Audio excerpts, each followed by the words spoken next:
Once upon a time in the land of Uz lived a man named Job, a man blameless and upright, one who feared God and turned away from evil.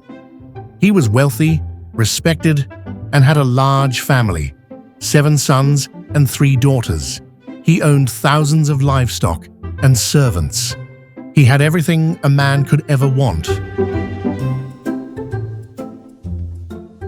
But what happens when all of that is taken away? Not by his enemies, not by bad luck, but by permission from God himself.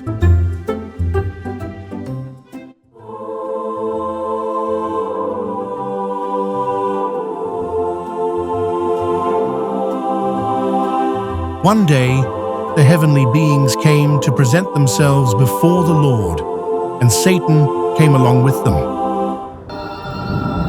Satan, where have you come from? From roaming throughout the earth, going back and forth in it. Have you considered my servant Job? There's no one on earth like him, blameless and upright, a man who fears God and shuns evil. Does Job fear God for nothing?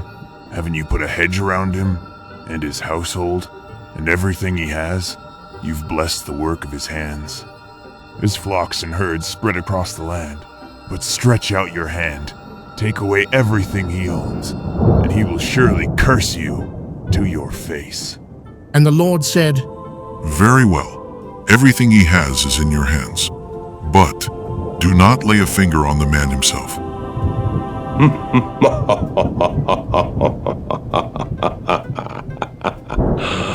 And so, the test began.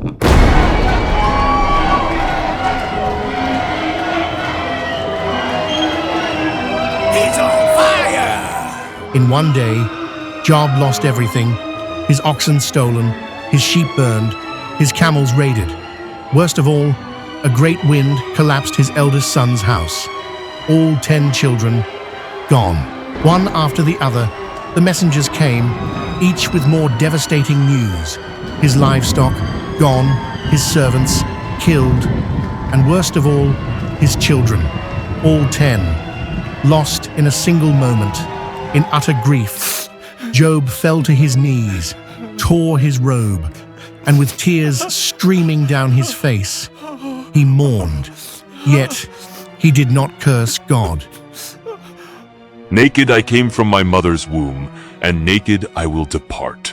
The Lord gave, and the Lord has taken away. Blessed be the name of the Lord.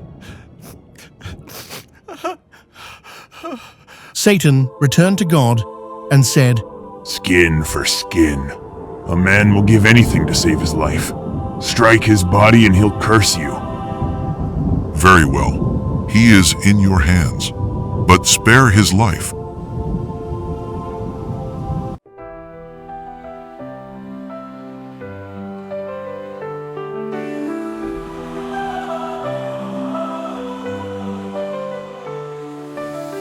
I've walked through the fire, I've felt the flame. I've wept in silence, called out his name. Loving the story so far? Don't forget to hit that like button and subscribe for more epic Bible tales. Now, back to the adventure. There's a truth that outshines it all. My Redeemer lives. Job sat in the dust, scraping his sores with broken pottery, his body weak, but his spirit clinging to hope. Enter his wife, her face twisted with anger and despair. Voice trembling, she burst out, Look at you, sitting there, covered in sore, suffering like this. After everything we've lost, everything. Are you still holding on to your faith? Why? What's the point? Just curse God and die.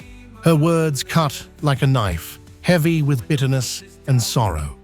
Shall we accept good from God and not trouble? In all this, Job still did not sin in what he said. Job's friends came to comfort him, but instead, they accused him. You must have sinned. God wouldn't punish the innocent. Repent, Job. Maybe your children sinned. That's why they died. You're actually getting far less than you deserve. For 7 days, they sat in silence, and for 34 more, they spoke. but they did not understand. Why was I even born? I cry to God, but he doesn't answer, though he slay me. Yet will I trust in him. When the voices doubt and the winds accuse, when I've got nothing and everything to lose, I stand on the promise, I'll raise my cry, my Redeemer lives, and I testify. Then, after all the silence, after all the questions, after the tears, the pain, the confusion, the wind began to rise. The sky grew dark. Thunder rolled across the heavens, and from the heart of the storm, God spoke, not with whispers, not with comfort, but with power, with authority, with questions that shook the earth, and reminded Job, who truly holds the universe in his hands. Who is this that darkens counsel with words without knowledge? Where were you when I laid the earth's foundations? Can you command the morning? Can you bind the stars? I spoke once, but I will not again. My ears had heard of you, but now my eyes have seen you. Job repented, not because he had sinned, but because he had questioned God's wisdom, and God restored him, double everything he lost.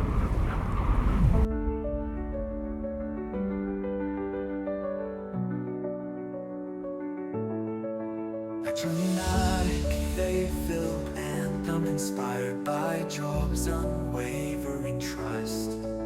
When the sky turns dark and I lose my way, when the laughter fades and the night won't break, though the pain cuts deep and the end. Job lived 140 more years. He saw his children and their children to the 4th generation. Yet I will trust him, no matter what. When my world falls apart, when it hurts too much, he gives and he takes, but his love won't stop. Yet I will trust him. Thanks for watching. Tell us in the comments, what Bible story do you want us to do next? Don't forget to like, share, and subscribe. Join the Adventure Bible Tales Club, where every story has a lesson and every child is a hero.